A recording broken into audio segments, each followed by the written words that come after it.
Hi friends, அழகே அழகு இனி வரப்போகிற எபிசோட்ஸ்க்கான அப்புறமா தான் இந்த வீடியோலாம் பார்க்க போகிறோம். வாங்க ஃப்ரெண்ட்ஸ் பார்க்கலாம். மலரும் பாக்கியராஜும் ஜாலியாக என்ஜாய் பண்ணதுக்கப்புறமா டீ குடிச்சிட்டு நின்றுட்டுருக்காங்க. ஏற்கனவே தங்கராஜனை வீட்டில் வந்து ரேவதியை கூட்டிகிட்டு போகும்போது ஏதோ ஒரு மாதிரியாக போனாங்க. ஒரு வேளை சண்டை போட்டிருப்பாங்களோ அப்படின்னு 2 பேருக்கும் சந்தேகம் இருந்துக்கிட்டே இருந்துச்சு. பாக்கியராஜ் மலரோடைய பர்த்டே அன்னைக்கு இந்த விஷயத்தெல்லாம் நினச்சி மலர் எதையும் போட்டு கொழுப்பி டென்ஷன் ஆகிக்கூடாதுன்னு மலரை சமாளித்தாலையும் பாக்கியராஜோட மனசுக்குள்ளே அந்த யோசனை ஓடிக்கிட்டே இருந்துச்சு. அதுக்கேற்ற மாதிரி டீ கடையில் தங்கராஜ் வந்து ஸ்டேட்டஸ் போட்டிருக்கிறத பார்க்குறாங்க. பார்த்த உடனே மலர் இருந்துக்கிட்டு தங்கராஜ் அண்ணா ஏதாச்சும் பிரச்சனைன்னு தானே இந்த மாதிரி ஸ்டேட்டஸ் எல்லாம் போடுவார், எப்படி ஏதாச்சும் பிரச்சனையாக இருக்குமா அப்படின்னு நினைக்கவும், அப்பயும் எதுவும் இல்லைன்னு சொல்லிட்டு வண்டியில் வந்துட்டு இருக்கும்போது இந்த விஷயத்தை பற்றி அவர் யோசிச்சுட்டே தான் வராரு. வீட்டுக்கு யாருக்கும் தெரியாமல் வந்துடுறாங்க.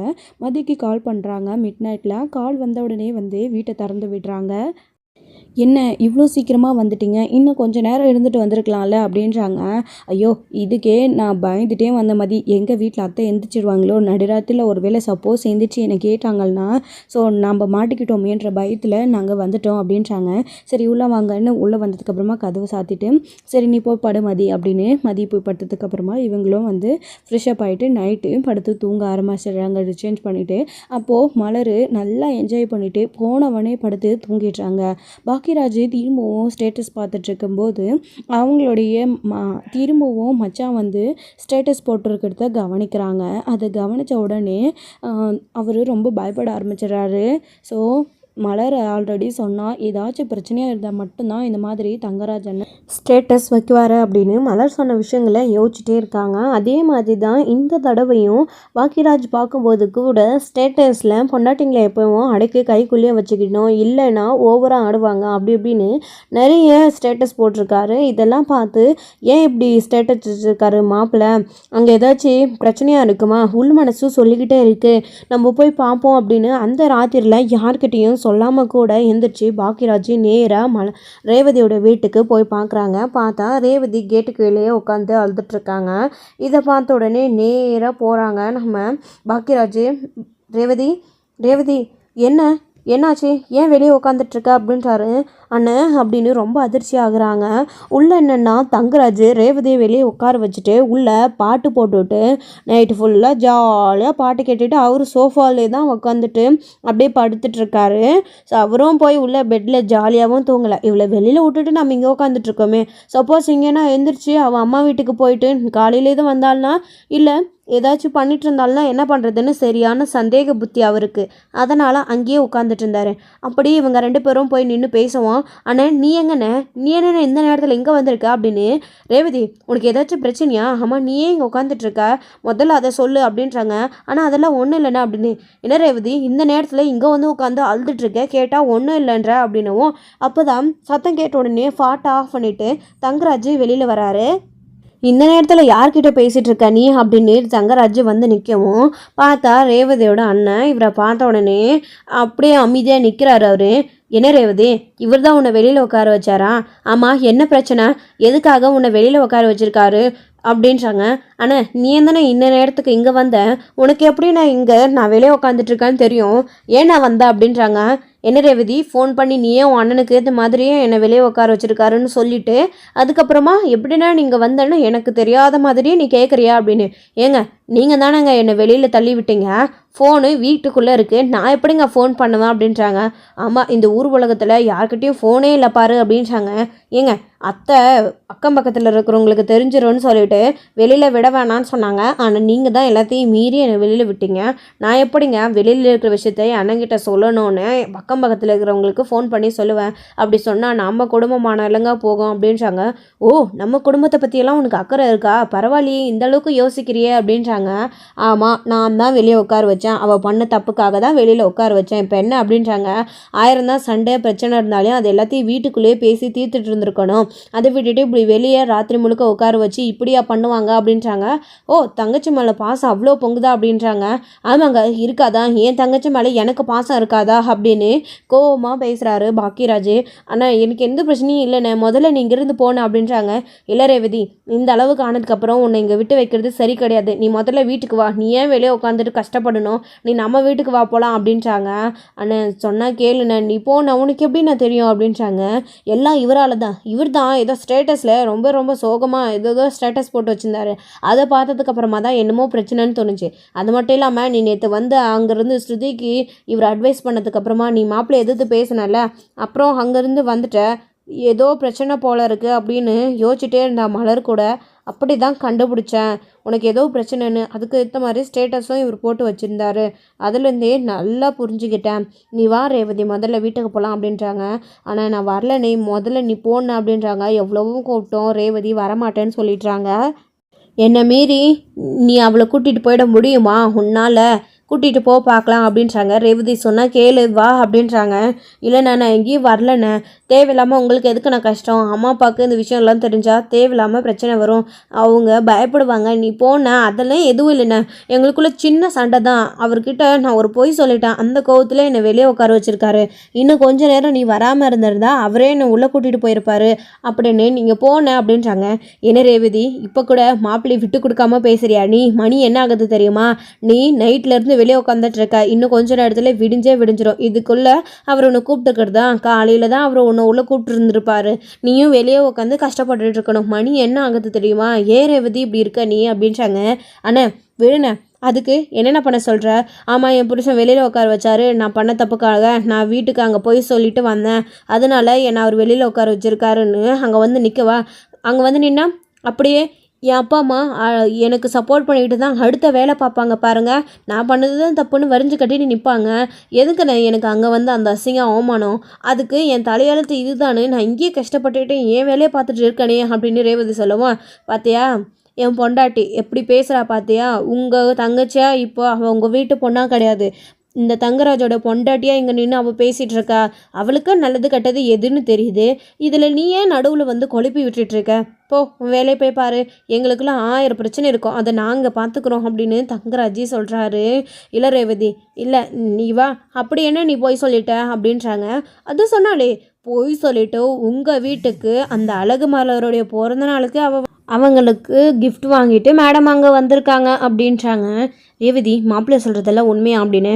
ஆமாண்ணே, கேக் கட் பண்ண போகிறோன்னு மதி கால் பண்ணி விஷயத்த சொன்னான், அன்றைக்கி கேக் கட் பண்ணுறப்போ அதுவும் சர்ப்ரைஸாக கட் பண்ணுறப்போ எப்படி போகாமல் இருக்க முடியும், அதானே வீட்டில் அத்தைக்கிட்ட குழந்தைங்கள பார்த்துக்க சொல்லிவிட்டு நான் போய் சொல்லிவிட்டு அங்கே வந்துட்டேனே, அந்த விஷயம் சுரேஷ்க்கு கால் பண்ணும்போது சுரேஷ் எல்லாத்தையும் தெரியாமல் உளறி கொட்டியிருக்கான், நான் அங்கே இருக்கிற விஷயத்த தெரிஞ்சுக்கிட்டு அவர் வந்து கூட்டிகிட்டு வந்தார், அதானே என் மேலே அவருக்கு சின்ன கோபம், வேறு எதுவும் கிடையாதுண்ணே, நீ போன அப்பா அம்மா கிட்டேயும் நான் இவர்கிட்ட சொல்லிட்டு வந்தேன்னு தான் சொல்லியிருக்கேன், அவங்களும் நான் மாப்பிள்ளை கிட்ட சொல்லிட்டு வந்ததான் தான் நினச்சிட்ருக்காங்க, இப்போ நீ இந்த பிரச்சனையில் என்னை கூட்டிகிட்டு போய் அங்கே நின்ன அப்படின்னா இந்த மாதிரி ரேவதி சொல்லாமல் வந்ததுனால மாப்பிள்ளை வெளியே உட்கார வச்சிருக்காரு அப்படின்னு சொன்னீங்க அப்படின்னா நீ ஏன் சொல்லிட்டு வரலன்னு என்ன கேட்பாங்க, தேவையில்லாமல் பிரச்சனை வரும், நீ மாப்பிள்ளைக்கிட்ட சொல்லாமல் வந்தது தான் தப்புன்னு என்கிட்ட கோவாங்க, முக்கியமாக அன்னைக்கு பிறந்தநாள் கொண்டாடுறது ரொம்ப ரொம்ப முக்கியமாக, அதுக்காக நீ ஏன் வந்திருக்கணும், அவளுக்கு பிறந்தநாள் கொண்டாட சொல்லி யாராச்சும் ஒன்று அழுதாங்களான்னு தேவையில்லாமல் இதனால் பிரச்சனை வருங்க, அண்ணன் சொன்னால் கேளுண்ணா, இதனால் அண்ணியோடைய மனசும் ரொம்ப ரொம்ப கஷ்டப்படுண்ணே, அண்ணி பிறந்த நாள் கேக் கட் பண்ணி ரொம்ப சந்தோஷமாக இருந்திருக்காங்க, தேவையில்லாமல் அவங்களுக்கு இந்த விஷயம்லாம் தெரிஞ்சு அவங்களும் கஷ்டப்பட வேண்டாம், வீட்டில் யாரும் கஷ்டப்பட வேண்டாம், நீ முதல்ல போன அப்படின்னு ரேவதி சொல்லவோ, அப்படி சொல்லு, நீ ஒரு சில வார்த்தை கரெக்டாக தான் பேசுகிற ரேவதி, ஆனால் இப்போது அவளுக்கு சொன்ன பாரு பிறந்தநாளெல்லாம் ஒரு கேடானு, அது கரெக்டாக இந்த வயசில் கேக் கட் பண்ண சொல்லி பிறந்தநாள் கொண்டாடணும்னு என்ன அவசியம் இருக்குது, நீங்கள் எல்லாரும் சேர்ந்து அதுவும் அந்த அழகுமதியோடு சேர்ந்துக்கிட்டு கேக் கட் பண்ணி நீங்கள் எல்லாரும் போனீங்களா, இது அந்த மேடமோடைய வேலை தானா, இப்போ இல்லை புரியுது, உனக்கா சுயமாக யோசிக்கிற புத்தி அந்த மாதிரிலாம் எதுவும் வராது, தங்கராஜோட பொண்டாட்டி நீ அப்படியெல்லாம் யோசிக்க மாட்டியேன்னு எனக்கு நல்லா தெரியும், அந்த மேடமோட வேலை தானா அப்படின்றாங்க. ஏங்க உங்ககிட்ட நான் பல தடவை சாரி கேட்டுட்டேன், நீங்கள் இந்த பிரச்சனையில் இதுக்கப்புறமும் பெருசு பண்ணாதீங்க, மதியையும் இழுக்காதீங்க, விட்டுருங்க அப்படின்னு ரேவதி கேட்டுகிட்டே இருக்குவோம். அண்ணன் நீ போ அப்படின்றாங்க.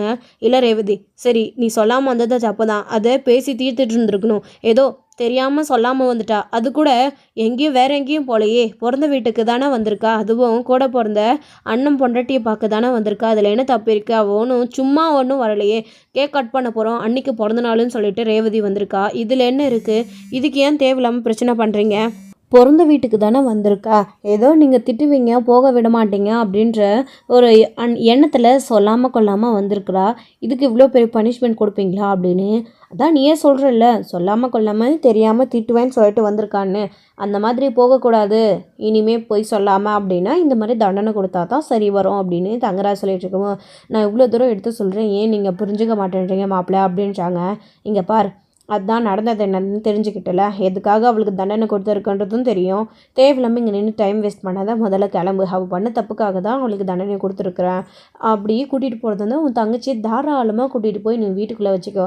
ஆனால் ஒன்று, திரும்பி அவள் இங்கே வரக்கூடாது அப்படின்றாங்க. என்ன மாப்பிள்ளை நீங்கள் பேசுகிறது சரியா அப்படின்றாங்க. நான் எல்லாம் கரெக்டாக தான் பேசுகிறேன் அப்படின்னு தங்கராஜ் சொல்லவும், ஆனால் எனக்கு ஒரு பிரச்சனையும் இல்லை, நீ முதல்ல இங்கேருந்து போறியா இல்லையா அப்படின்றாங்க. நீ என்ன சொன்னாலே நான் இங்கேருந்து போக மாட்டேன் ரேவதி, முதல்ல நீ உள்ளே போ அப்படின்றாங்க. ப்ளீஸ் நான் சொன்னால் கேளுண்ணா அப்படின்னு.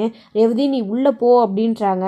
மாப்பிள்ள தயவு செஞ்சு வழியை விடுங்க, ரேவதி நீ உள்ளே போ அப்படின்றாங்க.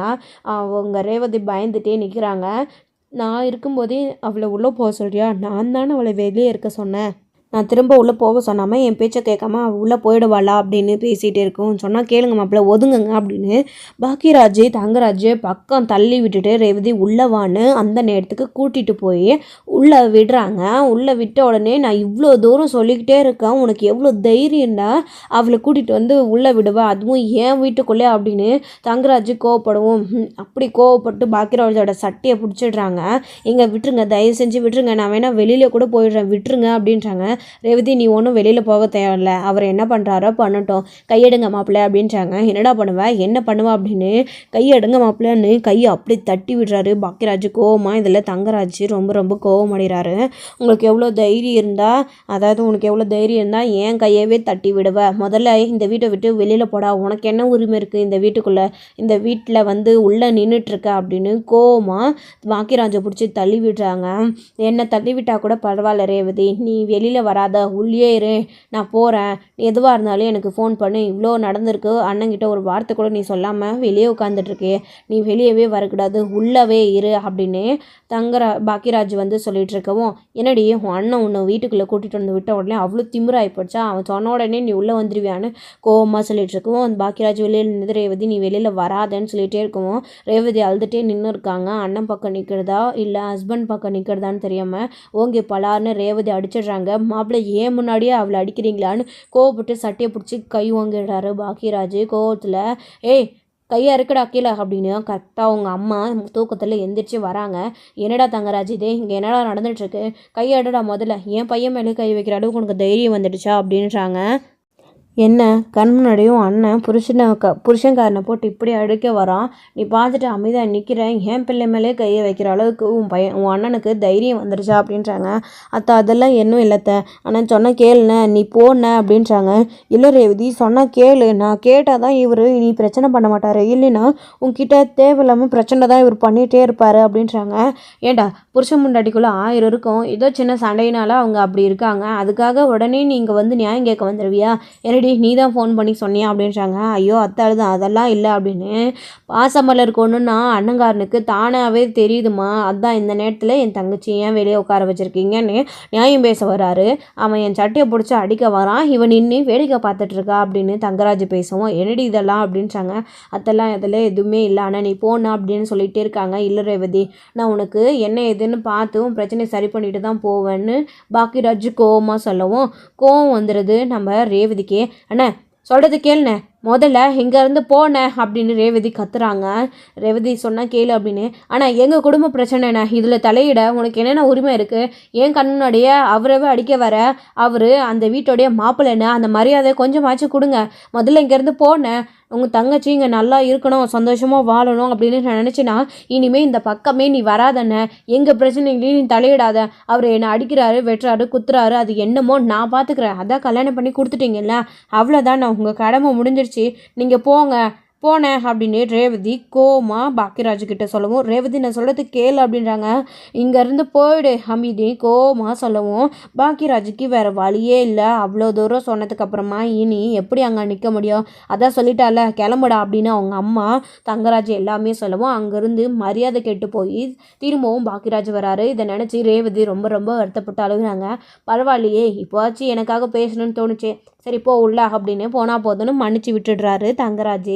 ரேவதிக்கு இப்படி ஒரு பிரச்சனைன்னு வீட்டில் இருக்கிறவங்களுக்கு எல்லாருக்கும் தெரிஞ்சால் என்ன ஆகும்னு பாக்கியராஜ் ரொம்ப அதிர்ச்சியிலே போயிட்டுருக்காரு. ஸோ இதோட இந்த எபிசோடு வந்து முடிச்சிருக்காங்க. அடுத்தடுத்த எபிசோடில் இனி என்ன நடக்க போகுது, பாக்கியராஜ் வீட்டில் விஷயத்த சொல்ல போகிறாங்களா, இல்லை சொல்லாமலேயே இந்த விஷயத்த மூடி மறைச்சி அவருடைய மனசுக்குள்ளேயே வச்சுக்கிட்டு புழுங்க போகிறாரா, என்ன நடக்க போகுதுன்றதெல்லாம் வெயிட் பண்ணி நெக்ஸ்ட் வீடியோவில் பார்க்கலாம் ஃப்ரெண்ட்ஸ். தேங்க்யூ. இந்த வீடியோ உங்களுக்கு பிடிச்சிருந்தா லைக் பண்ணுங்கள், ஷேர் பண்ணுங்கள், கமெண்ட் பண்ணுங்கள், மறக்காமல் பெல் ஐக்கானை கிளிக் பண்ணி வச்சுக்கோங்க.